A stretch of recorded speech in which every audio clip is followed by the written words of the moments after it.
Good morning students, you are watching learning with A2 English class. तो let's start. आज हमने जो video बनाई है वो स्पेशली 10th क्लास के लिए और 12th क्लास के लिए रहेगी।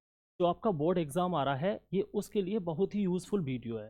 अगर आप लास्ट तक देखते हैं तो मुझे लगता है कि आप 50 नंबर सिर्फ इस वीडियो से आप अच्छे से प्राप्त कर सकते हैं। तो शुरू करते हैं।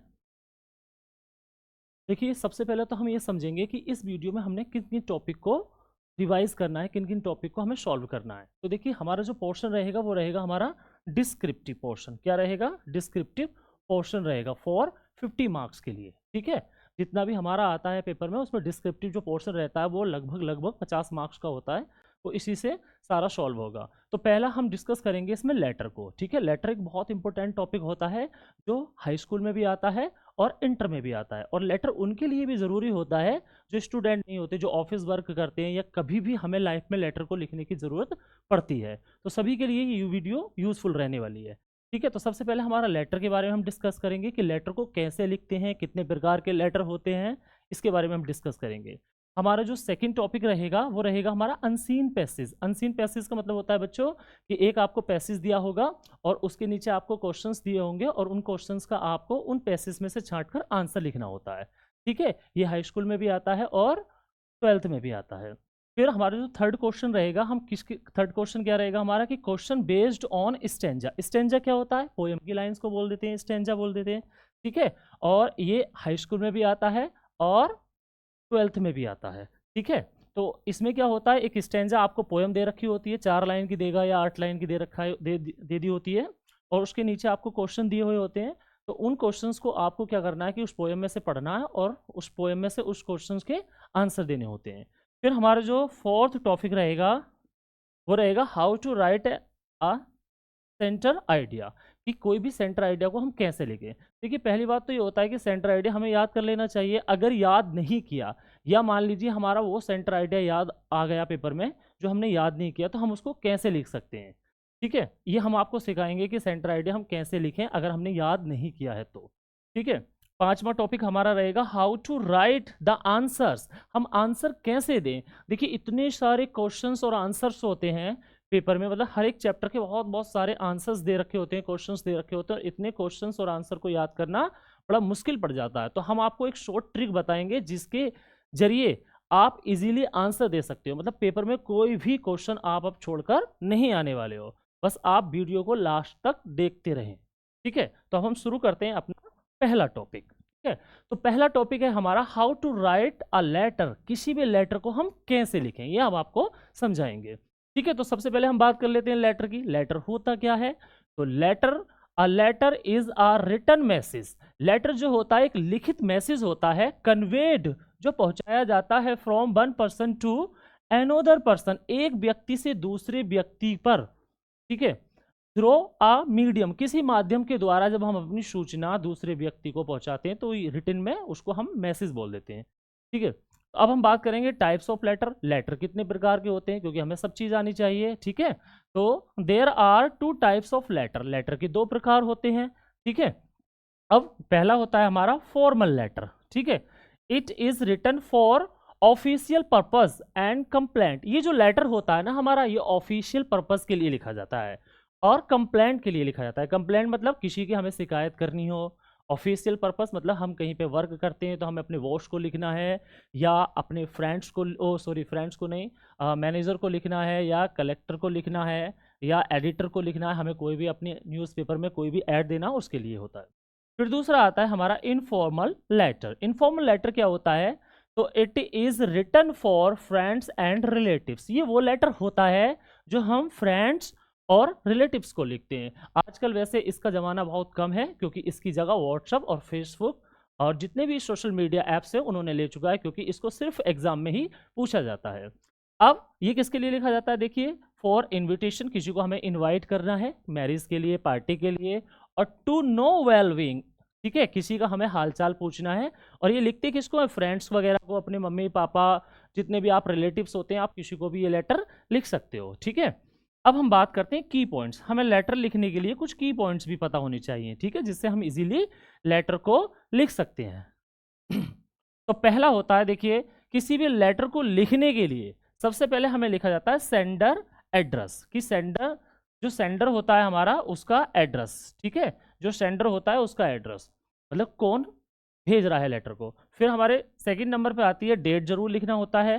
फिर रिसीवर एड्रेस, रिसीवर्स का एड्रेस, जिसको हमें भेजना, जो प्राप्त करेगा लेटर को, उसका पता होना चाहिए। फिर सब्जेक्ट, हमें किस बारे में ये लिखना है। फिर आता है सैल्यूटेशन, सैल्यूटेशन मतलब हम जो रिस्पेक्ट देते हैं, उसके लिए जो हम वर्ड्स का यूज करते हैं उनको हम बोलते हैं सैल्यूटेशंस, ठीक है। तो सैल्यूटेशन में आप रिस्पेक्टेड लिख सकते हो, डियर लिख सकते हो, और भी तरीके होते हैं, वो आगे हम डिस्क्राइब करेंगे उसके लिए। फिर आता है आपका body of the letter, letter की बॉडी। अब लेटर की बॉडी में आपको, हमने लेटर की बॉडी को 4 पार्ट में डिवाइड किया। आपको पहले क्या होता है, इंट्रोडक्शन लिखना होता है, आप अपने बारे में भी लिख सकते हो कि आप कौन हो, क्यों लेटर लिख रहे हो, ठीक है। फिर आपको प्रॉब्लम, जो प्रॉब्लम है वो आपको लेटर में लिखनी होती है। फिर सॉल्यूशन, क्या आप अपने अकॉर्डिंग उसका सॉल्यूशन चाहते हैं उस प्रॉब्लम का। फिर आप रिक्वेस्ट, किस प्रकार की आप रिक्वेस्ट करते हैं जिसके लिए आप लेटर लिख रहे हैं, ठीक है। फिर आप थैंक यू कहेंगे उसको। फिर आप लास्ट में लिखते हैं योर फेथफुल, सिंसियरली या लविंगली। ये डिपेंड करता है किस पे। ज़्यादातर जो हमारा फॉर्मल लेटर होता है उसमें फेथफुल का यूज़ होता है, सिंसियरली का भी यूज़ हो सकता है, और जो इनफॉर्मल्स लेटर होते हैं उनमें हम लविंगली का मोस्टली यूज़ करते हैं। हालांकि डिफरेंट होता है ये। तो अब नेक्स्ट आगे बढ़ते हैं।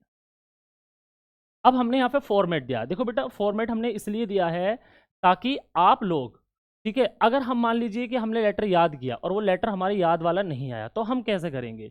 देखिए, मैं फॉर्मेट दे रहा हूँ, सिर्फ आपको ये फॉर्मेट याद कर लेना है, ठीक है, और इसमें बीच में थोड़ा सा मैटर लिख देना है और आपके पूरे के पूरे नंबर आ जाएंगे, ठीक है। तो फॉर्मेट ऑफ फॉर्मल लेटर, सबसे पहले हमने फॉर्मल लेटर का फॉर्मेट दिया। फॉर्मेट क्या होता है, मतलब इसको लिखने का तरीका। सिर्फ आपको क्या करना है, आगे पीछे की सब चीजें, इसको ऊपर वाली और नीचे वाली चीज़ों को आप याद कर लीजिए, बस आपका मैटर पे चेंज करना है और इजीली आप you can get the full marks on this format. तो सबसे पहले हमें क्या लिखना है, लिखना होता है, ये मैंने फॉर्मेट लेटर को लिखने का तरीका बताया। तो सेंडर्स एड्रेस, सबसे पहले यहाँ पे सेंडर का एड्रेस लिखेंगे, मतलब जो इस लेटर को भेज रहा है। अब लिखेंगे कैसे, वो आपको भी बताया जाएगा आगे चल के। फिर डेट, डेट डालनी होती है, डेट को ध्यान रखना है आपको, ऐसे नहीं डालनी होती जैसे आप डेट डाल देते हो 12 इस टाइप से, 2 या इस टाइप से डेट को नहीं डालना होता, या फिर इस टाइप से जो डाल देते हो ना, ये भी आपको डेट इस टाइप से भी नहीं लिखनी है, डेट सिर्फ आपको इस टाइप से ही लिखनी है, ठीक है। फिर आपको रिसीवर एड्रेस, ठीक है, रिसीवर्स एड्रेस, जो इसको प्राप्त करेगा उसका एड्रेस। फिर सब्जेक्ट लिखना होता है आपको, क्या सब्जेक्ट है, मतलब सब्जेक्ट किसके बारे में आपको, आप लेटर को लिख रहे हो। फिर आपको रेस्पेक्टेड सर, मैम, मैम का यूज बहुत कम होता है, आप सर लिख सकते हो, हालांकि आप मैम जिसका भी यूज हो वो कर लेना, ठीक है। फिर आपको एक लाइन इसको याद करना है बस, ठीक है। इसका मतलब होता है I would like to draw your attention towards, मैं आपका ध्यान आकर्षित करना चाहता हूं, टूवर्ड्स की तरफ, किसकी तरफ, जो आपने यहाँ सब्जेक्ट लिखा होगा ना, जो पेपर में दिया होगा ऑलरेडी, आपको कुछ नहीं करना, सिर्फ क्वेश्चन से ही उठाकर आपको इसमें पुट कर देना है, जिससे आपका आंसर इजीली आ जाएगा, ठीक है। तो फिर अब हम आगे बढ़ते हैं। तो आपको क्या है, जो भी आप सब्जेक्ट लिखोगे यहाँ पे पुट करना है उसको, और जो भी प्रॉब्लम है उसको डिस्क्राइब करना, वो हम आगे बताएंगे अभी, ठीक है। फिर यहाँ पे थैंक यू, योर फेथफुल और नेम आ जाएगा, ठीक है। नेक्स्ट आगे बढ़ते हैं हम। ये हमारा फॉर्मेट रहेगा, format of informal letter, informal letter का फॉर्मेट, ठीक है। अब इसमें भी क्या करना है, सबसे पहले सेंडर्स एड्रेस, जो भेज रहा है उसका पता लिखना होता है, ठीक है।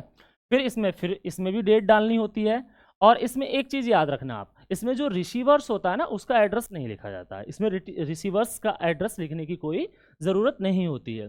फिर आप इसमें क्या करेंगे, डियर फादर, डियर फ्रेंड, या फिर आपका नाम भी लिख सकते हैं, जैसे आपके फ्रेंड का नाम राजू, मोहन, जो भी है वो आप लिख सकते हो, ठीक है। यहाँ पे अंकल को लिख रहे हो, मतलब आप इसी के अकॉर्डिंग इसको चेंज कर सकते हो, फादर, फ्रेंड और नेम की जगह, लेकिन आपको डियर जरूर लिखना पड़ेगा।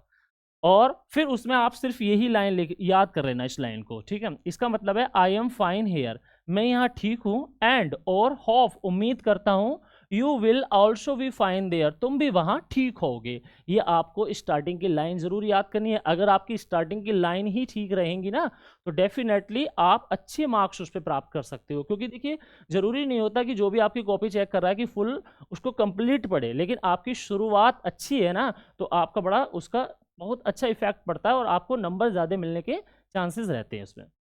तो आपने ये लिख लिया। फिर आपको जिस बारे में भी लिखना है वो आप यहाँ पे उसको सबको मेंशन करते चलेंगे, और वो हम आगे आपको लेटर दे रखी है उसमें हम मेंशन करके हमने दिखाया हुआ है, ठीक है। फिर आप लास्ट में लिखेंगे, लास्ट की लाइन भी आपको जरूर लिखनी है कि give my regards to all family members. इसका मतलब है कि मेरी तरफ से, ठीक है, मेरी तरफ से सभी को जो है नमस्ते कहिए, सभी को जो भी आप अपना मतलब इज्जत देना चाहते हो, जो भी कहना चाहते हो, इसका मतलब होता है मेरी तरफ से सभी को रेस्पेक्ट देना। फिर आप लिख सकते हो यहाँ पे योर लविंग सन या डॉटर या फ्रेंड्स। लविंग मतलब आपका प्यारा दोस्त, आपका प्यारा बेटा, आपकी प्यारी बेटी, ठीक है। लास्ट में आप नेम लिखना है यहाँ पे। और ये आपका हो गया फॉर्मेट ऑफ इनफॉर्मल लेटर। अब हमने कुछ लेटर्स को यहाँ पे दे रखा है। अब देखिए आप पढ़िए कि सम इंपोर्टेंट्स लेटर। ये मैंने 4 लेटर दिए और ये बहुत ही इंपॉर्टेंट लेटर हैं। ये चारों के चारों लेटर मैंने खुद इजी लैंग्वेज में लिखे हैं ताकि आपको कोई प्रॉब्लम ना हो इनको याद करने में। और मैं उम्मीद करता हूं कि इन चारों लेटर में से ही आपका लेटर आ जाएगा। और अगर नहीं आता है तो फिर आप क्या करेंगे, फॉर्मेट का यूज करेंगे। फॉर्मेट की जो शुरुआत वाली लाइन है उसको आप यूज करना है, लिखना जरूर है, और लास्ट वाली लाइन को। बीच में जो भी हो, जो आपका क्वेश्चन में दे रखा होता है, हमें उसे लिखना होता है। अब आइए समझते हैं पहला क्वेश्चन कि you are Mohan residing at 87 B Nehru Nagar. मतलब ये आपका एड्रेस दे रखा है कि आप मान लो मोहन हो और आपका जो एड्रेस है वो है आपका 87 बाय बी नेहरू नगर में रहते हैं आप, नोएडा में, ठीक है। फिर आपको बताना है कि write a letter of complaint to the supervisor. आपको एक लेटर लिखना है, कंप्लेंट लेटर, ठीक है। किसको, सुपरवाइजर को। सुपरवाइजर किसको, UP electricity board, UP electricity board के सुपरवाइजर को आपको लेटर लिखना है, Noida, regarding the frequent break down of electricity supply in your area. इसका मतलब है, देखिए आपको ना सबसे पहले ये पता होना चाहिए कि क्वेश्चन क्या कह रहा है, मतलब डिमांड क्या है। अब कभी कभी क्या होता है स्टूडेंट के साथ कि क्वेश्चन कुछ और होता है और वो आंसर कुछ और दे देते हैं, तो definitely you can not get the full marks on this work. आपको इस काम पे पूरे नंबर नहीं मिलते। तो पहले तो आपको समझना पड़ेगा कि क्वेश्चन क्या कह रहा है। तो इसका पूरे का मतलब हुआ कि मान लीजिए आपका नाम मोहन है और आप नेहरू नगर मतलब नोएडा में रहते हैं, और आपके जो एरिया में है ना एक प्रॉब्लम है। वो प्रॉब्लम क्या है, frequent break down in electricity supply, कि जो आपकी लाइट आती है ना वो बार बार कट हो जाती है, जिससे आपको बड़ी प्रॉब्लम हो रही है। तो आपको क्या करना है, जो सुपरवाइजर है आपके यूपी बोर्ड एरिया का, जो सुपरवाइजर है उसको आपको लेटर लिखना है, कंप्लेंट करनी है कि ये लाइट क्यों कट रही है। तो अब लिखना शुरू करते हैं हम। सबसे पहले मैंने बताया था कि हम क्या करेंगे, सबसे पहले सेंडर्स एड्रेस, अपना जो आपका एड्रेस है वो आप यहाँ पे एड्रेस मेंशन करेंगे। देखिए एड्रेस आपका दे रखा होता है तो आपको यही लिखना होता है, और अगर नहीं दिया होता है तो आप कुछ भी लिख सकते हो। जी हाँ, आप कोई भी एड्रेस लिख सकते हो, आप फेक एड्रेस भी लिख सकते हो, कोई भी एक एड्रेस आप याद कर लीजिए, कोई प्रॉब्लम नहीं है। अगर एड्रेस नहीं दिया तो आप कुछ भी लिख सकते हो। तो एड्रेस इसमें दिया इसलिए लिखेंगे, तो 7 बाय बी नेहरू नगर नोएडा ये एड्रेस है। और याद रखना फिर आपको लिखनी होती है डेट, और एड्रेस और डेट के बीच में आपको एक लाइन का गैप जरूर देना है। ऐसा नहीं है इसको आप टच करके लिखेंगे। तो गैप दे दिया, फिर आप लिखेंगे किसके लिए लिख रहे हो, फिर आपको यहाँ पे बताना है जो रिसीवर्स एड्रेस, रिसीवर्स एड्रेस आ गया कि द सुपरवाइजर, ये भी इसमें दे रखा होता है, बस आपको थोड़ा सा माइंड करके माइंड का यूज करना है, और आपको यहीं से छांट कर सारी चीजें लिखनी होती है लेटर में। तो the supervisor UP electricity board Noida को आपको लिखना है। अब आपका सब्जेक्ट, क्या सब्जेक्ट रहेगा, किसके बारे में लिखना है। अब देखिए यहाँ पे आपको सब्जेक्ट में क्या करना होता है, अपनी तरफ से कुछ नहीं लिखना, सिर्फ आप जाइए क्वेश्चन में।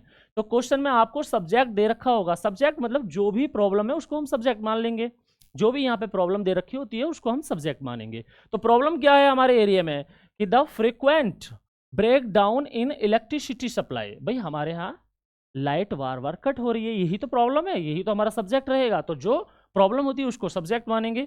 तो यहाँ पे हमने लिख दिया, यहाँ से सेम टू सेम इसको उठाकर ऐसे लिखना होता है कि frequent break down in electricity supply. Problem हमारी ये, सब्जेक्ट हमारा ये है कि हमारे यहाँ पे लाइट बार बार कट हो रही है।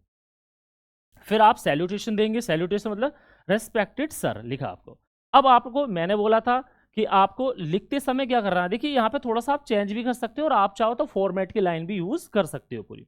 हमने यहाँ पे लिखा, सबसे पहले इंट्रोडक्शन देने की कोशिश की है मैंने कि I am Mohan from Nehru Nagar, कि मेरा नाम मोहन है और मैं नेहरू नगर से हूँ। देखिए ये आपको लिखना कोई जरूरी नहीं है, आप चाहो तो इसको नहीं भी लिख सकते, इस वाली लाइन को आप सिर्फ डायरेक्टली यहाँ से भी शुरू कर सकते हो इसको। फिर एंड और I would like to draw your attention towards, इसका मतलब है I would like draw your attention, मैं आपका ध्यान ले जाना चाहता हूं टूवर्ड्स किसकी तरफ, frequent break down in electricity supply in our area, हमारे एरिया में जो इलेक्ट्रिसिटी सप्लाई में कट हो रहा है, बार बार ब्रेक डाउन हो रहा है, मैं उसकी तरफ को आपका ध्यान आकर्षित करना चाहता हूं। अब फिर आपको बस सोच सोच के प्रॉब्लम बतानी है, इसको रटने की कोई जरूरत नहीं है, आपको सोचना है कि क्या प्रॉब्लम हो रही है, उसके अकॉर्डिंग आप लिख सकते हो।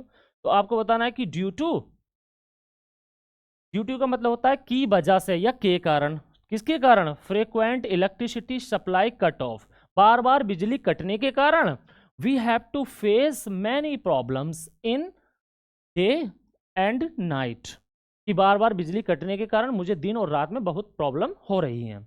उसके बाद and I am unable to study, मैं पढ़ने में असमर्थ हूं, and we only get, only अलग है इसको, get, we only get 3 to 4 hours electricity supply in day, हमें दिन में केवल 3 से 4 घंटे ही लाइट मिलती है, हम इस बात से भी परेशान हैं। सो इसलिए रिक्वेस्ट, अब आपको लास्ट में रिक्वेस्ट करनी है, I request you to take immediate action to solve this problem, इसलिए मैं आपसे प्रार्थना करता हूं टू टेक इमीडिएट एक्शन, तुरंत एक्शन लीजिए, टू सॉल्व दिस प्रॉब्लम, इस परेशानी को सॉल्व करने के लिए। ठीक है, फिर थैंक यू, थैंक यू के बाद आप यहाँ पे ना एक चीज और रहेगी, आप यहाँ पे ये लिख सकते हो कि your faithful, your faithful, your faithful, फिर नीचे आप नेम लिखेंगे, यहाँ पे क्या लिखेंगे, नेम लिखेंगे अपना नेम, आप एक्स वाई जेड भी लिख सकते हो, ठीक है, एक्स वाई जेड का यूज भी आप कर सकते हो। ये आपका वेरी इंपॉर्टेंट लेटर है, बहुत ज्यादा चांसेस रहते हैं इस लेटर के आने के। अब नेक्स्ट लेटर के बारे में बात करते हैं हम। हमारा नेक्स्ट लेटर रहेगा कि यू आर सुभाष, तुम सुभाष दुबे हो, रेजिस्टिंग इन रामपुर, आप रामपुर में रहते हो, write a letter to the collector of your district to impose restriction ban on the use of loudspeaker. मान लीजिए कि आपका नाम सुभाष दुबे है और आप रामपुर में रहते हो और आपको कलेक्टर को लिए, कलेक्टर यानी कि डीएम को एक लेटर लिखना है जिसपे आपके जो आस पड़ोस में बहुत सारे लाउड स्पीकर चलते हैं, रोज बजते हैं, उन पे आपको बैन लगवाने के लिए। ठीक है, तो आप यहाँ पे बोल सकते हो उसको रेस्ट्रिक्शंस भी बोल सकते हैं उसको, या फिर बैन भी बोल सकते हैं, और इम्पोजिंग मतलब अप्लाई कराने के लिए। अब आपको फिर लिखना शुरू करना है। सबसे पहले सेंटर का एड्रेस आ गया कि आपका B30 साकेत नगर, ये आपका एड्रेस है। देखो इसमें एड्रेस नहीं दिया ना, तो आप कुछ भी लिख सकते हो। फिर रामपुर यूपी, फिर आपको डेट डालनी है, एक लाइन का गैप करना है, कोई भी आप डेट डाल सकते हो यहाँ पे। फिर जिसको लिखना है ये हो गया आपका रिसीवर्स एड्रेस। ठीक है, तो कौन है ये, द कलेक्टर रामपुर यूपी। फिर सब्जेक्ट क्या रहेगा आपका, सब्जेक्ट फिर आपको यहीं से लेना है, फिर कि बैन यहां से लेना, ban on the use of loud speaker, बस ये हो गया कि ban on the use of loud speaker. Subject में बच्चे ना बड़े परेशान हो जाते हैं कि हम सब्जेक्ट क्या लिखें। सब्जेक्ट आपको परेशान नहीं होना, आपको ये देखना है कि सब्जेक्ट क्या है, आपके क्वेश्चन में जो दे रखा होगा वही आपका सब्जेक्ट होगा। ठीक है, फिर आपको क्या सैल्यूटेशन देना है कि रेस्पेक्टेड, रेस्पेक्टेड करना है इसको। ठीक है, रेस्पेक्टेड सर। फिर वही I would like to draw your attention towards use of loudspeaker. देखिए आपको ना सबसे पहले क्या करना है, I would like to draw your attention, ये लाइन तो आपको यहाँ तक रटनी है। फिर उसके बाद टूवर्ड्स के बाद आपको क्या करना है, जो भी आपने सब्जेक्ट लिखा है ना उसको आप ऐसे ही आप सेम भी उतार सकते हैं, या आप अपनी तरफ से थोड़ा सा उसमें चेंजिंग भी कर सकते हैं। आई एम ए स्टूडेंट, फिर आपको बताना है कि I am a student of 10th class, मैं 10th क्लास का स्टूडेंट हूँ, and I am my board exams are coming soon, मेरे बोर्ड एग्जाम्स आ रहे हैं, सो इसलिए all students are preparing for board exam, इसलिए सारे स्टूडेंट जो है बोर्ड एग्जाम की तैयारी कर रहे हैं। But some people are playing loudspeaker at high volume, लेकिन कुछ लोग क्या है कि जो लाउड स्पीकर है उसको हाई वॉल्यूम पर बजा रहे हैं, बिकॉज ऑफ इट, इसकी वजह से we are unable to study, हम पढ़ने में असमर्थ हैं। I request you to take immediate action to solve this problem, मैं आपसे प्रार्थना करता हूं कि आप जल्दी से जल्दी एक्शन लीजिए और इस प्रॉब्लम को सॉल्व कीजिए। नेक्स्ट फिर आपको थैंक यू करना है, फिर योर फैथफुल, और आपका जो नाम है वो भी आप लिख सकते हो, सुभाष दुबे XYZ भी आपको लिख सकते हो। It is also very important letter. And next topic पे आते हैं हम, नेक्स्ट आपका आर्टिकल पर, वो सॉरी लेटर पर। Write a letter to your friend inviting him और her attend your brother marriage. अब देखिए आपका लेटर का इनफॉर्मल लेटर की हम बात करेंगे यहाँ पे, कि आपके सपोज डेट आपके भाई की शादी, ये लेटर भी बहुत आता है, पूछा जाता है, और हाई स्कूल में तो कई बार ये आ चुका है, इंटर में भी आता है ये। ठीक है, दोनों ही में आ सकता है और बहुत ही इंपॉर्टेंट आपका लेटर है ये। इसमें क्या करना है, सपोज डेट आपके भाई की शादी है और आपको अपने फ्रेंड को अपने भाई की शादी में आने के लिए इन्वाइट करना है। ठीक है, तो इसको कहते हैं जो मैंने 2 लेटर आपको अभी बताए ना, वो हम फॉर्मल लेटर की हम बात कर रहे हैं, और ये हमारा जो एग्जाम्पल है ये हमारा इनफॉर्मल लेटर का एग्जाम्पल है। सबसे पहले आपको क्या करना है, रिसीवर्स एड्रेस लिखना है आपको कि 12 बीरा रोड, ठीक है। कोई भी आप यहाँ पे एड्रेस कुछ भी लिख सकते हो, कोई प्रॉब्लम नहीं है।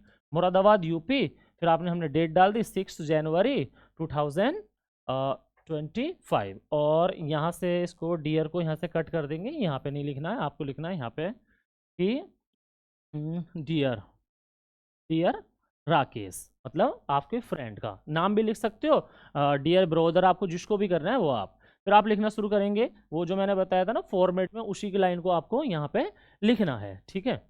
तो आई एम फाइन हेयर, मैं यहाँ ठीक हूँ, एंड होप, उम्मीद करता हूँ, you will also be fine there, तुम भी वहाँ ठीक होगे। फिर आपको लिखना है कि I am happy to inform you, inform that, मैं, मुझे खुशी है ये सूचित करते हुए, माई ब्रदर डैट की, my brother is going to get married on 2 April 2025, ठीक है। मेरे भाई की शादी होने जा रही है कब, 2 अप्रैल 2025 को, ठीक है। एंड और you are invited, invited, and इसको अलग करना है, यू आर ये अलग है, एंड यहाँ से, और you are invited your family, I will be, आप अपनी फैमिली के साथ हमारे घर पर इनवाइटेड हो, इनवाइट हो, ठीक है। And I will be happy to have you in this programme, और मुझे खुशी होगी आपको इस प्रोग्राम में देखकर। And give my regards to your all family members, और मेरी तरफ से अपने पूरे फैमिली मेम्बर्स को रिस्पेक्ट देना या उनको नमस्ते कहना, इस टाइप से आप बोल सकते हो। थैंक यू योर लविंग, आपका प्यारा, नेम आप अपना यहाँ पे लिख सकते हो, या XYZ भी आप लिख सकते हो। ये इनफॉर्मल लेटर है आपका, ठीक है। अब नेक्स्ट एक लास्ट लेटर और है आपके लिए, वो है write a letter to editor, it's very very important letter. ये बहुत आता है, क्योंकि ये आपको क्या करना है, किसी न्यूज़पेपर के लिए एडिटर को लेटर लिखना, और ये सबसे ज़्यादा आने वाला लेटर है, तो इसको आप जरूर पढ़कर जाइए, याद करके जाइए, ठीक है। अगर आपका थोड़ा सा यहाँ पे टॉपिक आपका चेंज हो सकता है, मतलब सब्जेक्ट आपका चेंज हो सकता है, लेकिन लिखने का तरीका सेम रहेगा। तो पढ़िए, ये भी पता है कौन सा है, ये फॉर्मल लेटर का पार्ट है। Write a letter to the editor of national daily, national daily मतलब किसी भी अखबार, किसी भी न्यूज़पेपर को, to register your grievance against the callousness of the local police station regarding the robbery on your on the neighbourhood support date. इसका मतलब हुआ कि आपको किसी भी अखबार के, एक अखबार के एडिटर को लेटर लिखना है, और आपके पड़ोस में चोरी हो गई है, आपने पुलिस को कंप्लेंट कराई है, लेकिन पुलिस उस पर कोई भी एक्शन नहीं ले रही है, तो आप पुलिस के रवैये से परेशान हो चुके हो, और आपको ये बात अखबार में छपवानी है, ताकि लोगों तक ये बात पहुँचे, और जो हायर अथॉरिटीज़ हैं उन तक ये बात पहुँचे, और पुलिस इस पर इमीडिएट एक्शन ले, ताकि आपकी प्रॉब्लम सॉल्व हो सके। आपको लिखना कैसा है, पहला वो ये कि आपको क्या कहते हैं, सेंडर्स एड्रेस, सेंडर्स एड्रेस ए, यहाँ पे कुछ भी और आप जोड़ सकते हो, 60, फिर है कवि नगर, कवि नगर मुरादाबाद, ये इसमें इसको मुरादाबाद, ये है कवि नगर मुरादाबाद। फिर आपने डेट डाली, और डेट डाल दी, याद रखना इसमें गैप जरूर होना है डेट में और इसमें। फिर आप किसके लिए लिख रहे हैं, ठीक है, रिसीवर्स एड्रेस, जिसके लिए आप लिख रहे हैं। तो द एडिटर, अब मैंने एक न्यूज़पेपर का नाम लिखा है यहाँ पे, द हिंदुस्तान टाइम्स, ठीक है। और कहाँ पे है ये सुभाष मार्ग मुरादाबाद में है, ये हमने एक फेक एड्रेस यहाँ पे लिखा है। फिर आप लिखेंगे रेस्पेक्टेड सर। फिर सब्जेक्ट, आपका सब्जेक्ट क्या है, तो सब्जेक्ट आपको इसी में से लेना है, आपको कुछ नहीं करना। देखिए यहाँ से है callousness of the local police station, ठीक है, यानी कि आपकी जो लोकल पुलिस स्टेशन है उसकी मतलब उसकी उदासीनता, मतलब उसकी लापरवाही के लिए आप परेशान हो, उसके लिए आपको लेटर लिखना है। तो आपको सब्जेक्ट वहीं से उठाना है कि callousness of callousness of the local police station, ये आपको यहाँ से सब्जेक्ट लेना। अब आपको लिखना शुरू करना है, I would like to draw your attention, मैं आपका ध्यान आकर्षित करना चाहता हूँ, किसकी तरफ, देखिए फिर है callousness of the local police station, की जो हमारे लोकल पुलिस स्टेशन का जो रवैया है, जो उनकी उदासीनता है उसकी तरफ। फिर देयर, अब आपको लिखना है कि there has been a robbery in my neighbourhood before some days. देखिए कुछ दिनों पहले मेरे पड़ोस में चोरी हो गई थी, एंड और I have complained to the police, मैंने पुलिस को कंप्लेंट की, but the police did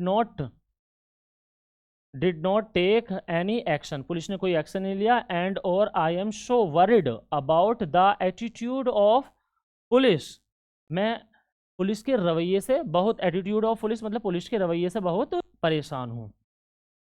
hence, hence का मतलब भी इसलिए होता है, क्या होता है इसलिए, देखिए शो या हैंस या देयरफॉर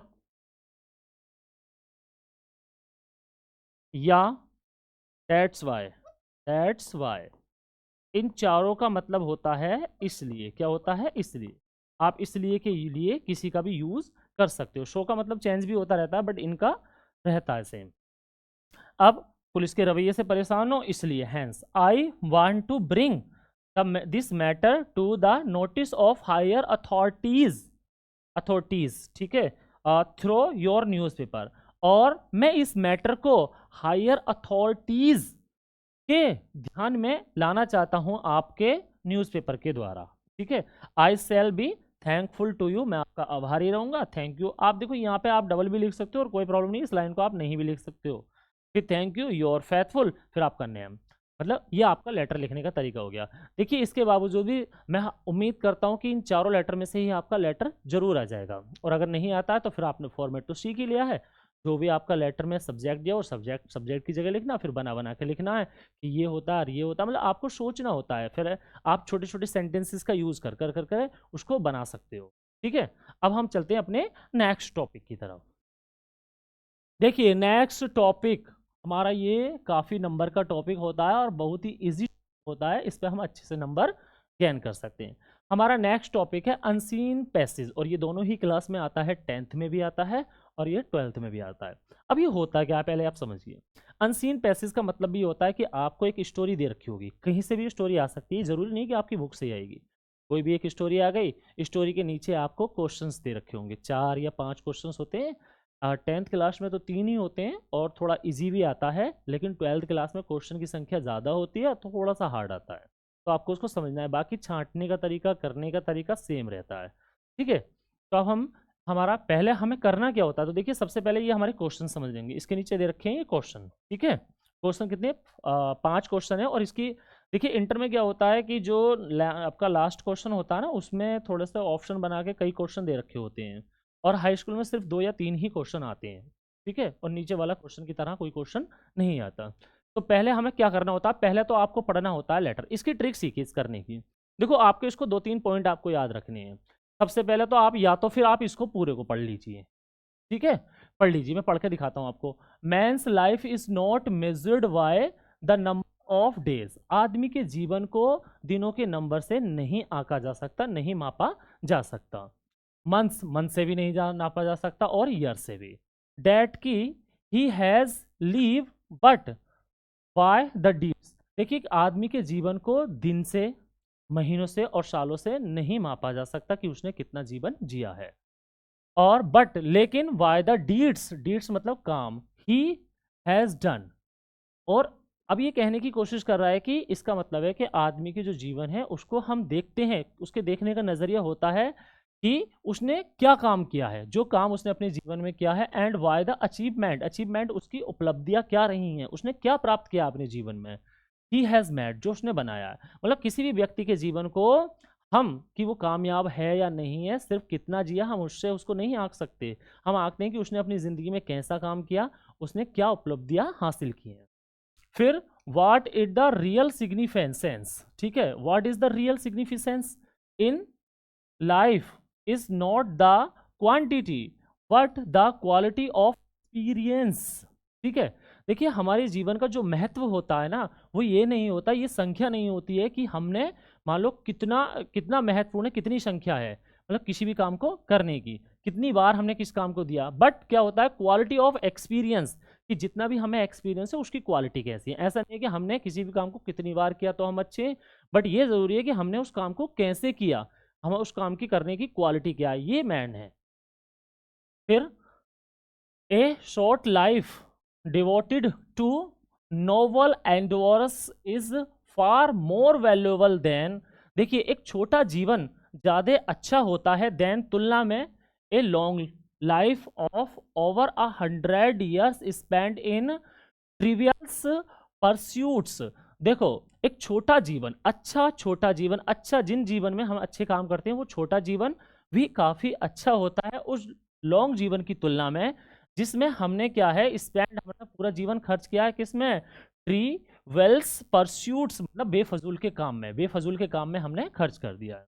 तो B leave in deeds not in years, हम केवल साल में ही जिंदगी को नहीं जीते हैं। नोवल डीड्स मतलब अच्छे काम, स्प्लेंडेड आइडियाज अच्छे विचार, एंड फाइन सेंटीमेंट्स अच्छी भावनाएं, constitute the real glory of character, ये हमारे कैरेक्टर के रियल ग्लोरी देते हैं, मतलब हमारे कैरेक्टर को अच्छा बनाते हैं। कौन कौन बनाते हैं, नोवल डीड अच्छे काम, ठीक है, और अच्छे आइडियाज, शानदार विचार, और हमारी जो भावनाएं होती हैं अच्छी भावनाएं, ये हमारे कैरेक्टर को मतलब चरित्र को अच्छा बनाते हैं। एंड और not the length of time one has lived in the world, और ये नहीं कि किसी ने कितना लंबा जीवन जिया है, ठीक है, संसार में वो कितना रहा ये नहीं। तो ये हो गया हमारा पैसेज। अब इसके आंसर देने हैं आपको। तो पहला क्वेश्चन है how does the world measure man's life, ठीक है, कि संसार किसी भी व्यक्ति के जीवन को कैसे मापता है। अब इसको आंसर देने के आप तरीके समझिए। ज़्यादातर स्टूडेंट्स क्या करते हैं, वो क्वेश्चन पढ़ते हैं और देखते हैं कि जैसे ये मेजर है कि देखेंगे यहाँ से लेकर और यहाँ तक आंसर वो दे देते हैं। अब उनको ये नहीं पता होता कि ये आंसर सही भी है या गलत है। फिर आप क्या करते हो कि सर हम तो पूरा पेपर करके आए थे, फिर हमें मार्क्स तो अच्छे नहीं मिले। तो आप ही तो करके आए थे ना, तो जरूरी थोड़ी ना कि वो आपका जो आपने आंसर दिया था वो करेक्ट हो। अगर आपका करेक्ट आंसर होता तभी तो आपको फुल मार्क्स मिलते, और आपने आंसर ही करेक्ट नहीं दिया, आपको आंसर करेक्ट लगना है। क्यों लग रहा है, क्योंकि आपने सिर्फ ये देखा कि यहाँ पे क्या है, मेजर्स है, मेजर है, और यहाँ पे भी आपने देखा कि मेजर्ड है, ये सेम मैच कर रहा है, तो आप आंसर देना शुरू करते हैं। जबकि ये बिल्कुल ठीक नहीं है। आपको आंसर देने का हम तरीका बताते हैं, इसमें आपको 2-3 ट्रिक हैं जो आप सीख लीजिए, जो आपके काम में आएंगे आंसर देने के लिए। देखिए सबसे पहले तो आपको ये ध्यान रखना है कि जो फर्स्ट क्वेश्चन होगा ना उसका आंसर ऊपर ही मिलेगा, आपको सबसे पहले नंबर पे मिलेगा, ये ज़्यादातर पॉसिबिलिटी रहती है। तो पहले क्वेश्चन का आंसर पहले, दूसरे वाले का उसके नीचे होगा, तीसरे वाले का उसके नीचे, फिर ऐसे ऐसे आपको सिक्वेंस में लगे हुए आंसर मिल जाएंगे। ज़्यादातर चांस ये रहते हैं, ठीक है। अब पहले आपको समझना है कि how does the words measure man's life, कि संसार व्यक्ति के जीवन को कैसे मापना है। तो आप लिखेंगे कैसे, देखिए आपको सबसे अच्छा लिखने का तरीका होता है, देखिए आपको कैसे करना है। पहली बात तो आपको ये समझना है कि क्वेश्चन जिस टेंस में है उसी टेंस में आपको आंसर देना है, ठीक है। आपको बेफजूल का आंसर नहीं देना। कभी कभी हम क्या कर देते हैं, क्वेश्चन कुछ और आंसर कुछ और, तो फिर नंबर नहीं मिलेंगे। तो आपको सबसे पहले देखिए आंसर देने हैं, आंसर हम सेंटेंस बना के तो देंगे, और सेंटेंस का रूल क्या होता है, सबसे पहले सब्जेक्ट, फिर हम वर्ब लेते हैं, ठीक है, वर्ब में हेल्पिंग वर्ब या मैन वर्ब हो सकती है, फिर हम ऑब्जेक्ट लेते हैं, फिर हम एक्स्ट्रा यानी कि अदर वर्ड्स का यूज करते हैं। इस बेस पे आपका क्वेश्चन का आंसर होना चाहिए। और आप क्या करते हो, तो ऐसी बस लाइन लिख दी यहाँ पे, फिर नंबर नहीं मिलते पूरे। तो आपको ये समझना है इसमें क्वेश्चन क्या हो सकता है कि how does the words measure man's life.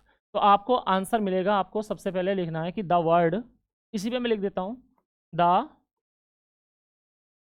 Word measures man life, ये हो गया, ठीक है। पहले कि कोई भी वो संसार व्यक्ति के जीवन को मापता है, कैसे मापता है।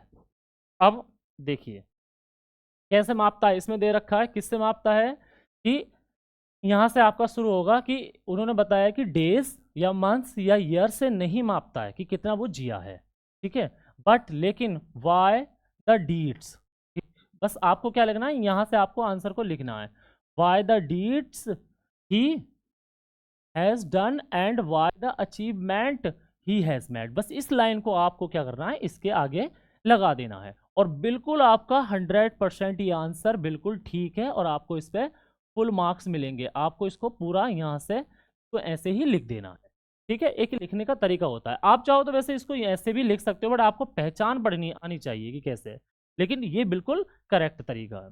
दूसरा क्वेश्चन है विच life is more valuable, A short life और अ लॉन्ग लाइफ, कि कौन सा जीवन ज्यादा वैल्यूएबल है, एक शॉर्ट लाइफ छोटा जीवन या बड़ा जीवन। तो भैया पैसेज के अकॉर्डिंग बताना है आपको।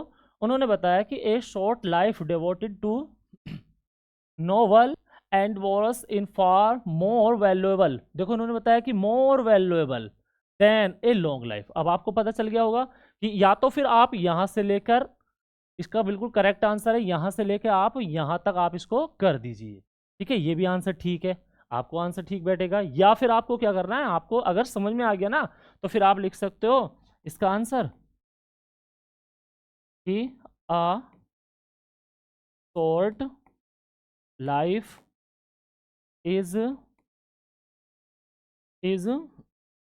मोर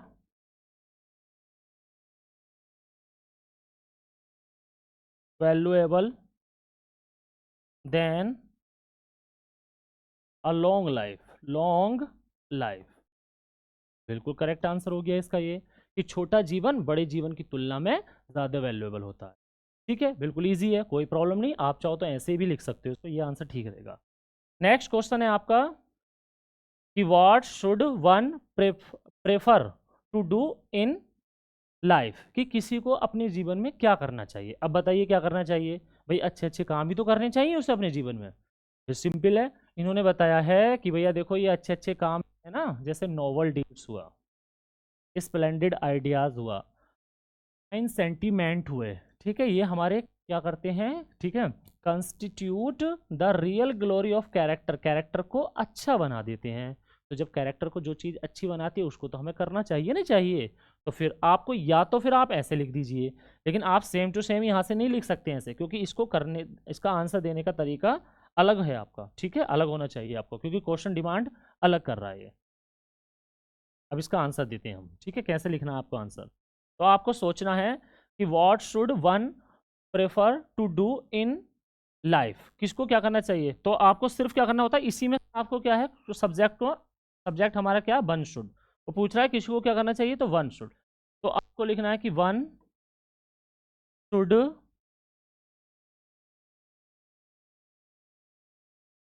prefer to, prefer to do good work, good work या गुड डीड्स, डीड्स भी वर्क को ही बोल देते हैं, अच्छा अच्छा काम करना चाहिए। बस क्वेश्चन का आंसर हो गया, कितना इजी है ये। नेक्स्ट पे आइए अब, what things make character glorious. अब इसमें ये बताइए मुझे, ये वाला आपके समझ में आ गया होगा ना, ठीक है, इसको देख लेना आप, मैं इसको मिटान रहा हूँ, रब कर रहा हूँ। देखिए नेक्स्ट क्वेश्चन है आपका, उसको भी बड़े इजीली आपके समझ में आ जाएगा कि व्हाट थिंग्स, कि क्या चीज मैक कैरेक्टर ग्लोरियस, हमारे कैरेक्टर को ग्लोरियस बना देता है, अच्छा बना देती है, कौन सी चीज। तो इसमें तो आराम से आपको पहचान सकते हो, इन्होंने दिया है कि नोवल डीड्स, मतलब अच्छे काम। यहां से आप इसको देखिए,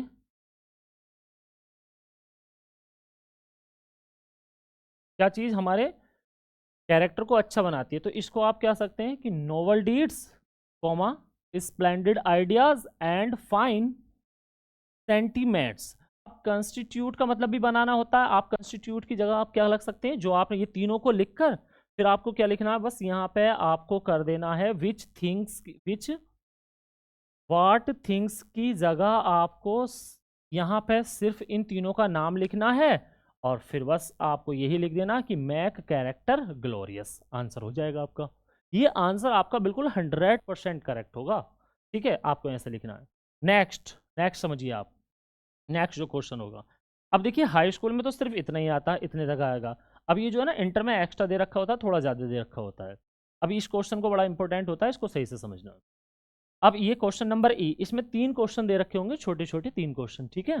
पहला क्वेश्चन है कि which word in the passage mean importance, इसका मतलब है कि पैसेज में वो कौन सा शब्द है जिसका मतलब इम्पोर्टेंस है। इम्पोर्टेंस मतलब महत्वपूर्ण है, तो आप पढ़िए क्या है, ठीक है, आपको इतना मीनिंग याद होने चाहिए। अब हमने तो आपको पढ़ के इसको पूरा अगर आप पढ़ेंगे तो आपको एक वर्ड मिलेगा सिग्निफिसेंस, क्या मिलेगा, सिग्निफिसेंस। तो सिग्निफिसेंस का मतलब भी क्या होता है, इसका मतलब भी होता है महत्वपूर्ण। अब आप लिखना कैसे आपको, तो या तो आप लिख दीजिए the means of important, the means of importance is, और यहां से आप देखकर इसको लिख सकते हैं, सिग्निफिकेंस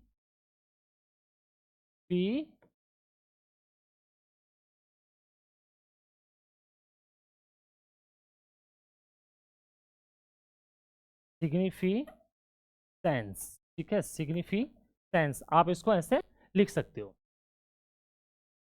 सिग्निफिकेंस हो गया। और या फिर आप कैसा कर सकते हो, इसको डायरेक्टली भी आंसर दे सकते हो, इन चीज़ों को कुछ ना लिखकर आप इसको लिखना बस क्वेश्चन को, और नीचे सिर्फ आंसर दे देना है आपको। अगर आप इस टाइप से ना लिखना चाहो तो बस आपको सिर्फ आंसर लिख देना, सिग्निफिकेंस, ठीक है, आपको सिर्फ आंसर दे देना सिग्निफिकेंस, बस इसका मतलब ये हो गया। तो इसका आंसर कंप्लीट हो गया। अब नेक्स्ट क्वेश्चन पे आते हैं, इसको इरेज कर देते हैं। नेक्स्ट क्वेश्चन है आपका, what is meant by novel endeavours. Novel endeavours का मतलब क्या होता है, ठीक है। तो नोवल एंडवर्स का मतलब होता है अच्छे काम, ठीक है।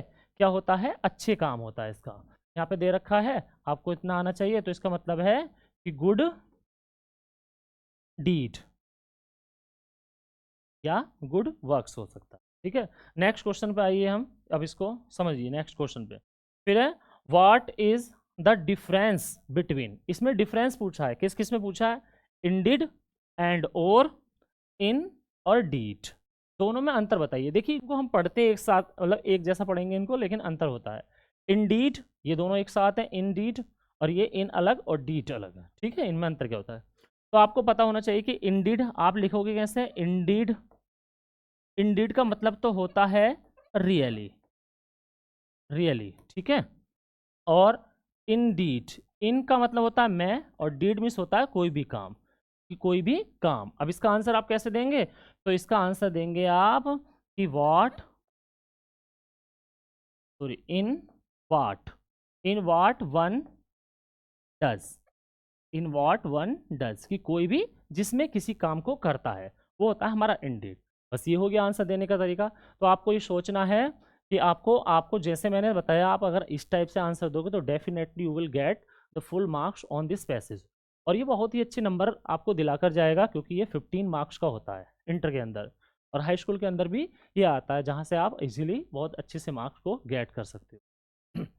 अब हमारा नेक्स्ट टॉपिक रहेगा कि क्वेश्चन बेस्ड ऑन स्टेंजा। अब आपको स्टेंजा दे रखा होगा, कोई भी एक पोएम, ये मैंने एक हाई स्कूल की पोएम ली है, इसके बाद मैंने एक इंटर की पोएम ली है, मतलब स्टेंजा लिया है, और उसको आपको दोनों को कंबाइन करके इसमें पढ़ाया जा रहा है। तो पहले आप स्टेंजा को देखिए। स्टेंजा है आपका, द बे ए क्रो, मतलब एक कोआ, टुक डाउन ऑन मी, हिलाकर मुझ पर गिराता है, द डस्ट ऑफ सिनो, के टुकड़े, फ्रॉम ए हैमलॉक, एक हैमलॉक। ये क्या है, द एक पोएम है, ठीक है, हाई स्कूल में 10th क्लास में फर्स्ट पोएम है, द डस्ट सिनो, उसका आपको स्टैंजा दिया है, और उसके नीचे आपको 4 क्वेश्चन हैं, और उनके क्वेश्चंस के आपको आंसर देने हैं इस पोएम में से आपको छांट कर। अच्छा, आपको क्या होता है कि जैसे इंटर में क्या होता है कि आपको ऑप्शन नहीं दे रखे होते हैं, खुद आपको क्वेश्चन का इसका आंसर लिखना होता है, लेकिन हाई स्कूल में क्या होता है कि आपको यहाँ पे ऑप्शन दे रखे होंगे, और आपको थोड़ा सा इजी पड़ जाता है ये, ठीक है। तो आपको इसको पढ़िए। तो इसका मतलब हो गया कि एक कोआ जो पेड़ पर बैठा हुआ होता है, वो एक बार जो पोइट होता है वो पेड़ के नीचे बैठा होता है, और कोआ पेड़ पर बैठा होता है हैमलॉक ट्री पे, ठीक है। तो वो ऊपर से उस पर बर्फ गिरी हुई होती है, बर्फ को ऊपर से हिलाता है, और वो पोइट के ऊपर गिरती है, और पोइट खुश हो जाता है। इसके बारे में ये पोएम पूरी दे रखी होती है। तो पहला है कि what is the poet of this poem, इस पोएम का जो पोइट है वो कौन है। पहले तो देखिए, आपको ये जरूर होना चाहिए कि मैं तो ये कहूँगा कि हर एक चैप्टर का, ठीक है, और खास करके हर एक पोएम के आपको ना पोइट का पता होना चाहिए, और जो चैप्टर हो रखे हैं, लेसन जितने भी, उनके राइटर्स के नाम आपको याद होने चाहिए, और जितनी भी पोएम होती है उनके आपको पोइट्स के नाम याद होने चाहिए जरूर, ठीक है। तो पहला है कि इसमें यही पूछ लिया उन्होंने कि जो ये पोएम है ये किसने कंपोज की है, ठीक है, ये बताना है आपको इसके पोइट का नाम। तो किसने किया ये, सबसे पहले रॉबर्ट फ्रॉस्ट ने किया। वेरी, ये तो आपको याद होना चाहिए, ये इसमें नहीं मिलने वाला है, कभी ढूंढते रहो इसमें, क्योंकि ये क्वेश्चन ऐसा है कि आपको वैश्विक क्वेश्चन कर दिया है। नेक्स्ट है, what does the hemlock tree signify, कि जो हेमलॉक ट्री है वो किस चीज़ के लिए प्रसिद्ध है, मतलब उससे हम क्या, एक हमारी मान्यता जुड़ी हुई है, तो हम कैसा मानते हैं उसको, उसको हम कैसा मानेंगे, ठीक है। उसको हम मानते हैं डेथ, डेथ से भी जुड़ी हुई है, उसको मानते हैं कि अगर हम उस पेड़ को देखेंगे या उस पेड़ को हम डेथ से उसको वो करते हैं।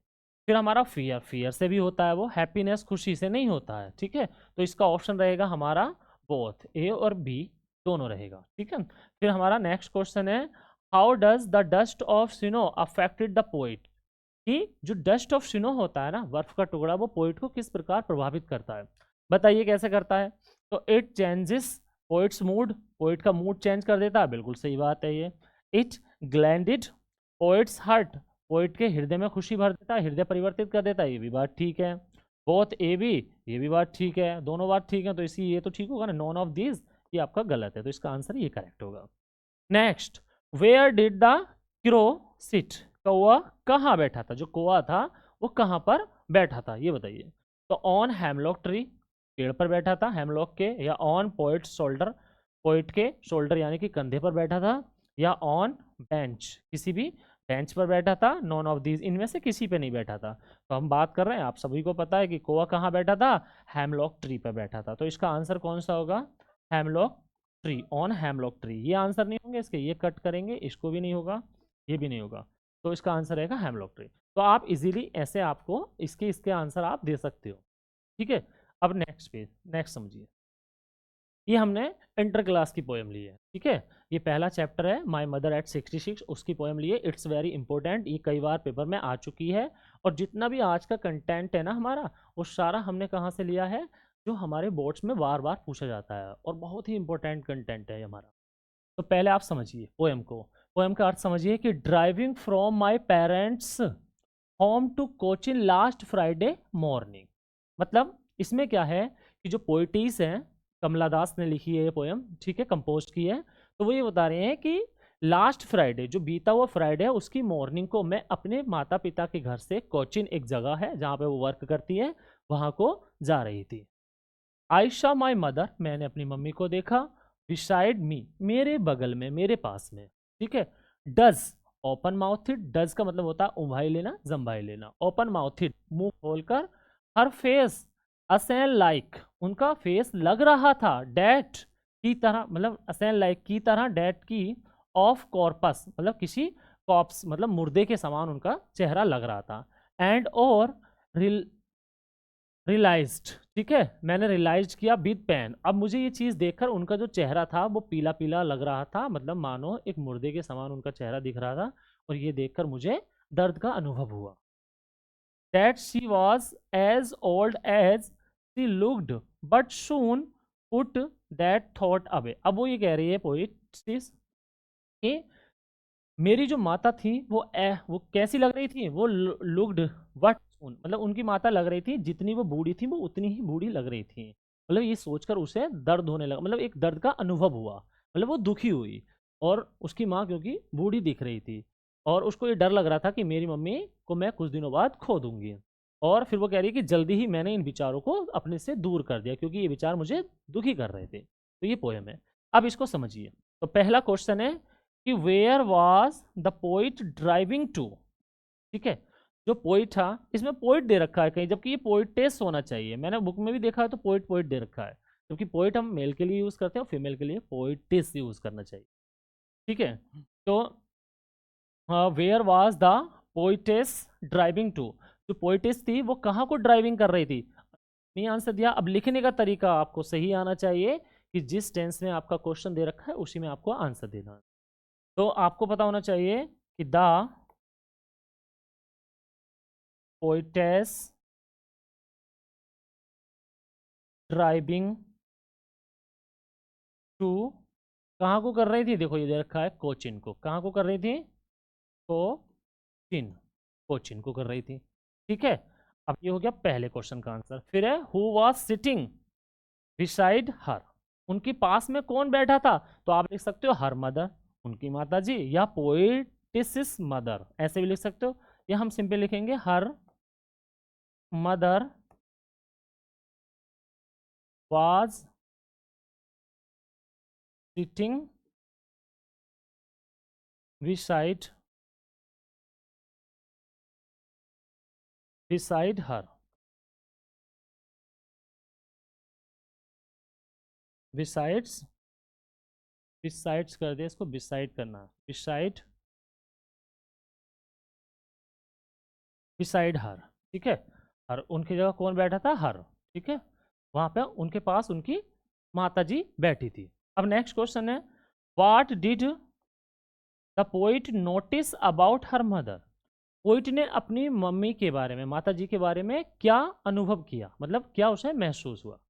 तो देखिए इसमें महसूस हुआ। अब आपको लिखने का तरीका वही होना चाहिए, सबसे पहले सब्जेक्ट द पोइट, पोइटिस करना उसको, पोइटिस, ठीक है।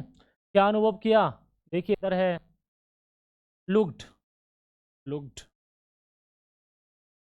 दैट, की देखा कि her mother was looking, was, was as old as she was, उनकी माताजी बूढ़ी लग रही थी जितनी वो थी, मतलब इतनी उम्र की लग रही थी, इतनी बूढ़ी लग रही थी जितनी वो उनकी उम्र है, ठीक है। अब लास्ट क्वेश्चन, ये देखिए बहुत इंपॉर्टेंट क्वेश्चन है, ये कभी कभी पूछ भी सकते हैं और नहीं भी पूछ सकते इस वाले क्वेश्चन को। इसमें क्या पूछा है कि which figure of speech is used in the line, line असेन लाइक दैट। इन्होंने ये पूछा है कि जो पोयम में एक लाइन दे रखी है जो है असेन लाइक दैट, इस लाइन में कौन से फिगर ऑफ स्पीच का यूज हुआ है? तो फिगर ऑफ स्पीच आप जानते हो, फिगर ऑफ स्पीच बहुत सारे होते हैं, कई, पहला होता है जैसे सिमिल, फिर आपका मेटाफोर, पर्सनिफिकेशन, उसके सबके बारे में अब आपको मैं इतना बताता हूँ यहाँ पे कि इसमें जो यूज़ हो रहा है ना वो सिमिली हो रहा है, सिमिल भी पढ़ते हैं इसको, सिमिल भी, ठीक है। क्यों हो रहा है? क्योंकि इसमें क्या होता है, सिमिल में कंपेयर की जाती है दो थिंग्स के, ठीक है, बीच में, और शब्द कौन से होते हैं कंपेयर करने के लिए? लाइक और एस, लाइक और एस से कंपेयर की जाती है किसके अंदर? सिमिल में, ठीक है, सिमिली में। अब नेक्स्ट हमारा जैसे होता है, एक और बता देता हूँ मैं, मेटाफोर, उसमें भी क्या होता है? Comparison between two things but without using of like and as, बिना लाइक और एज के यूज किए हुए, ठीक है। ये आप फुल इसको आप देख लेना थोड़ा सा, ये बहुत लंबा टॉपिक है, इसमें से फिगर ऑफ स्पीच के आने के चांसेस रहते हैं, ठीक है। तो नेक्स्ट टॉपिक पे आते हैं हम। नेक्स्ट टॉपिक है हमारा how to write the centre idea. अब आपको सेंटर आइडिया कैसे लिखें? तो देखिए पहले तो हमने ये बोला था कि आप याद कर लीजिए, अगर याद किया हुआ है तो आपको अच्छी बात है, अदरवाइज हम आपको सिखाएंगे कि कैसे हम इसको लिख सकते हैं। जैसे सपोज डैट, हम आपकी पहली पोएम लेते हैं, ठीक है, हम इंटर की बात कर रहे हैं, हाई स्कूल में भी सेम टू सेम ही लिखा जाएगा, बना के तरीका वही होता है, बट पोएम पे अलग है तो उनका अलग ही लिखा जाएगा। तो जैसे पहली आपकी पोएम है, तरीका, पहली आपकी पोयम है, ठीक है, पहली पोयम आपकी है, जैसे अब हम इंटर की बात करते हैं, तो माई मदर एट 66, ये आपकी पोयम है, ठीक है। अब आपको याद नहीं करना, अगर याद नहीं किया है आपको तो आप कैसे लिखोगे? देखिए मैं ये कहूँगा आपसे कि आप जो शुरू वाली 5 या लगभग आप जितना पॉसिबल हो सके सभी पोएम की एक बार समरी देख लीजिए, ठीक है। आपको पता होना चाहिए कि इस पोएम में क्या कह रहा है। अगर आपको ये पता होगा पोएम में क्या कह रहा है तो आप आराम से उसका सेंटर आइडिया लिख सकते हैं। तो मैं आपको एक दो लाइन बता रहा हूँ जो आपको ज़रूर लिखनी है, फिर आप उसको बना बना कर इजीली आपको स्मॉल सेंटेंसेस का यूज़ कर कर करें उसको आप लिख सकते हो। तो पहले आपको लिखना है, जैसे आपको मान लीजिए इसी पोएम का आ गया माई मदर एट 66, ठीक है, इसको आपको लिखना है। तो लिखेंगे तो आप क्या करेंगे? सबसे पहले आपको लिखना है कि the poem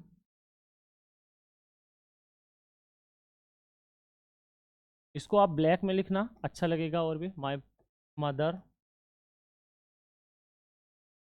eight 66 is a very beautiful poem composed ये कंपोज्ड की जाती हैं पोएम, ठीक है, रिटर्न नहीं लिख सकते हम यहाँ पे। Composed by Indian poetess poetess Kamala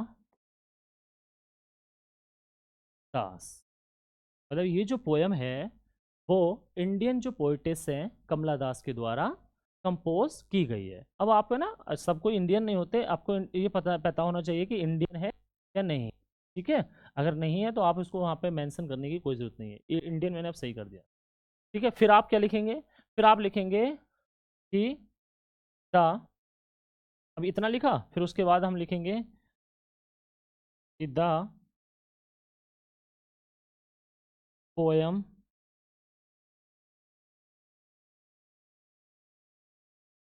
the poem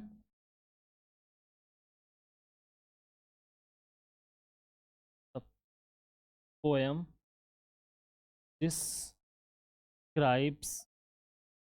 about the fear of losing her mother। और किसके बारे में ही पोयम है, कि जो पोइटेस थी उसके डर के बारे में सारी पोयम है, कि उसको डर लग रहा था कि कहीं वो अपनी माँ को खो ना दे, ठीक है। फिर आप इसको ऐसे ही करके फिर आप लिखना शुरू कर सकते हो। ये देखिए इंपॉर्टेंट लाइन है, अगर ये लाइन आपको ना ज़रूर लिखनी चाहिए, ये लाइन है, फिर आप इसको सोचकर थोड़ा थोड़ा सा लिख सकते हो इसी टाइप से, ठीक है। और आप थोड़ा बहुत उसको पढ़ के भी ज़रूरी जाना है ताकि आपके अच्छे से उसको समझ में आ जाए। अब आपको नेक्स्ट ऐसे ही हाई स्कूल में लिखेंगे आप, हाई स्कूल वाला जो 10th क्लास का जो पोएम होगी उसी को ऐसे बना के ये लाइन आपको लिखने की कोशिश करना। इट्स वेरी इफेक्टिव लाइन, ये बहुत प्रभावित रहेगी और अच्छे मार्क्स दिलाने में इसका बहुत ज़्यादा आपको सपोर्ट मिलेगा। नेक्स्ट, अच्छा, अब हम इसको देख लेते हैं। नेक्स्ट जो हमारा टॉपिक है, नेक्स्ट हमारा टॉपिक भी इम्पोर्टेंट है आपके लिए। हम आपको सिखाएंगे कि हम क्वेश्चन के आंसर कैसे देंगे, अगर हमारे क्वेश्चन का याद आंसर नहीं है तो अब कैसे देंगे। तो मैंने यहाँ पे देखिए कुछ क्वेश्चंस को लिया है, ये मैंने 10th क्लास के क्वेश्चंस लिए हैं कुछ, ठीक है। ये हमारे क्वेश्चंस हैं 10th क्लास के, दो क्वेश्चन रहेंगे और 3 क्वेश्चन है, और ये 12th क्लास के। अब देखिए क्वेश्चन के आंसर कैसे देते हैं उसके लिए आप समझिए। देखिए इनके आपको की पॉइंट्स समझने होंगे, पहले 2-3 की पॉइंट्स रहेंगे आंसर देने के, ठीक है। की पॉइंट्स, की पॉइंट्स में क्या रहेगा, पहले तो आपको एक हर चैप्टर की समरी को थोड़ा थोड़ा सा पढ़ लीजिए, हमें ये पता होना चाहिए कि इस चैप्टर में क्या है, ठीक है। जैसे आपका पहला चैप्टर हाई स्कूल का है ए लेटर टू गॉड, तो उसमें आपको पता होना चाहिए कि लेंचो एक फार्मर होता है, उसका घर पहाड़ी पे होता है, उसने फसल उगाई होती है, हेलिस्टोन आते हैं, स्टॉर्म्स आता है, उसकी फसल को डिस्ट्रॉय कर देता है, भूखा रहता है, परेशान होकर वो गॉड के लिए एक लेटर लिखता है। तो ये सारी बातें आपको पता होना चाहिए, तभी आप बिना याद किए आंसर लिख पाओगे अगर आपसे अच्छे से। फिर आपको क्या करना है, छोटे छोटे सेंटेंसेस का यूज़ करके आप उसको समझ कर लिखना है।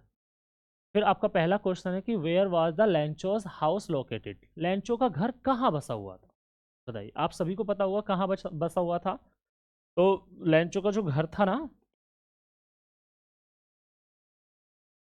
तो का घर कहाँ पे बसा हुआ था। तो आपको क्या करना होता है, देखिए हमें क्वेश्चन याद रखना, आपको मैंने कई बार बता चुका हूँ आपको कि जिस टेंस में आपका क्वेश्चन दिया है उसी टेंस में आपको आंसर देना है।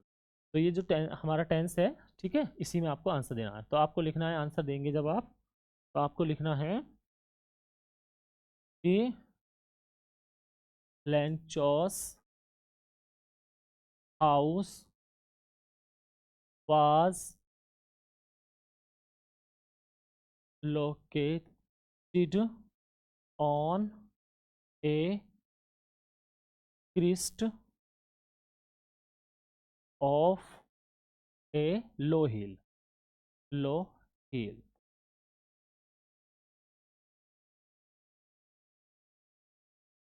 लो हिल, मतलब जो लेंचो का घर था ना वो एक छोटी पहाड़ी की चोटी पर बसा हुआ था। फिर है what did Lencho hope for, Lencho को क्या उम्मीद थी, तो Lencho hoped for help of God, Lencho hope for, Lencho hoped for the help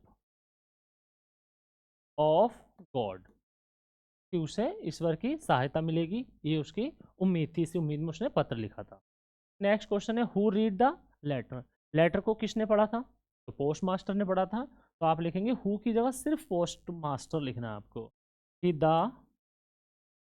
post master read, ये आपको सेकंड फॉर्म भी रीड ही होती है, रीड द लेटर, कि जो पत्र को था ना वो किसने पढ़ा था? पोस्ट मास्टर ने पढ़ा था।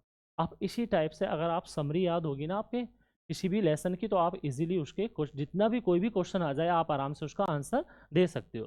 देखो आप थोड़ा सा ना पढ़ के जाओगे तो आपको रिलेट करके याद जरूर आ जाएगा, और आपको जो भी याद आ रहा है आपको लिख कर जरूर आना है, छोड़ना किसी को, कोई भी आपको कोई भी क्वेश्चन को छोड़ना नहीं है, सभी के आंसर आपको देने, उससे रिलेट करके आप छोटे छोटे सेंटेंसेस को यूज कर कर आप उसका आंसर दे सकते हो। अब नेक्स्ट देखिए, जो ट्वेल्थ क्लास के क्वेश्चन के हम आंसर देंगे।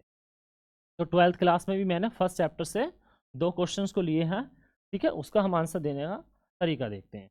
तो उसका तरीका क्या रहेगा? ट्वेल्थ क्लास है ये, ठीक है, इसके 2 क्वेश्चन है। पहला है हमारा what does M Hamel say about the French language, कि एम हेमल ने फ्रेंच लैंग्वेज के बारे में क्या कहा। तो सबसे पहले देखिए, आप, मैंने फिर बता रहा हूँ आपको कि आप सब चैप्टर की समरी को थोड़ा थोड़ा सा पढ़ लीजिए, आपको ये पता होना चाहिए ताकि कि इस चैप्टर में क्या, इसकी क्या स्टोरी है। अगर आपको स्टोरी पता होगा ना तो आप इजीली उसका आंसर दे सकते हो, फिर आपको याद करने की, रट्टा मारने की कोई ज़रूरत नहीं पड़ेगी। तो देखिए एम हेमल क्या कह रहे थे कि what does M Hamel say about the French language, French language के बारे में क्या कहा था एम हेमल ने। तो आपको लिखना है कि अब ये टेंस देख लीजिए, प्रेजेंट इंडेफिनिट में आपको यही आंसर देना है, कि इसका आंसर मैं यहाँ पे दे रहा हूँ। आंसर एम हेमल, आप इसको स्मॉल में भी लिख सकते हो, कोई नहीं।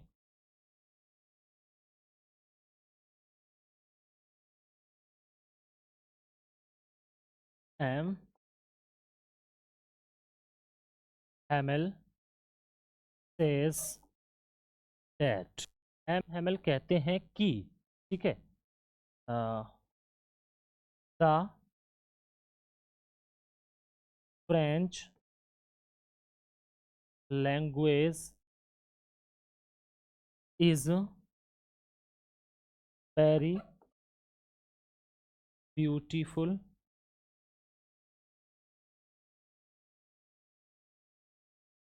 लैंग्वेज इन द वर्ल्ड, कि फ्रेंच लैंग्वेज संसार में सबसे सुंदर भाषा है। एंड, और it is the clearest language, ये सबसे स्पष्ट भाषा है। तो उन्होंने सब यही तो बताया था इसके बारे में, तो इस टाइप से आप इसको बनाकर इसका आंसर दे सकते हो। फिर अब आपको नेक्स्ट क्वेश्चन का आंसर देना है, तो आप कैसे देंगे वो समझिए। नेक्स्ट क्वेश्चन का आंसर, तो आपको सबसे पहले क्या करना है, मैंने आपको फिर बता रहा हूँ कि आपको हर चैप्टर की समरी पढ़ना है। समरी पढ़ने से फ़ायदा ये होगा कि आपको, मान लीजिए आपने कोई क्वेश्चन याद नहीं किया है तो उसको आप इजीली बनाकर लिख सकते हो, लेकिन समरी पढ़ी होगी तभी तो लिख पाओगे, तभी तो आपको पता चलेगा कि क्या इसका आंसर, इसमें क्या कह रहा है। अब आपका लास्ट क्वेश्चन समझिए, ये हमारा why did M Hamel declare, M Hamel ने डिक्लेयर क्यों किया डैट की लेसन विच, जो पाठ जो ही was going to teach on fateful day to be the last lesson। इसका मतलब है कि एम हेमल ने ये डिक्लेयर क्यों किया था कि जो चैप्टर वो आज, या लेसन जो वो आज पढ़ाने जा रहे हैं, ये उनका लास्ट लेसन होगा। बताइए क्यों किया था। अब आपको पता होगा कि क्यों किया था, क्योंकि देखिए अगर आपने चैप्टर पढ़ा होगा ना तो आपको पता होगा कि पर्शिया ने फ्रांस पे अटैक कर दिया था और उन्होंने उसको कब्जा कर लिया था, और बताया था कि आज के बाद जो है ना, जो फ्रेंच लैंग्वेज है वो नहीं पढ़ाई जाएगी। और एक ऑर्डर आया था, कहाँ से, बर्लिन से आया था, कि आज के बाद स्कूलों में जर्मन लैंग्वेज ही पढ़ाई जाएगी। इसलिए उन्होंने कहा था, और जितने भी फ्रेंच लैंग्वेज के टीचर्स हैं उनको सबको देश छोड़कर जाना है, ये वहाँ से ऑर्डर आया था। तो आपको अब आंसर लिखना है कि the order had come from Berlin. Berlin that that that only German language would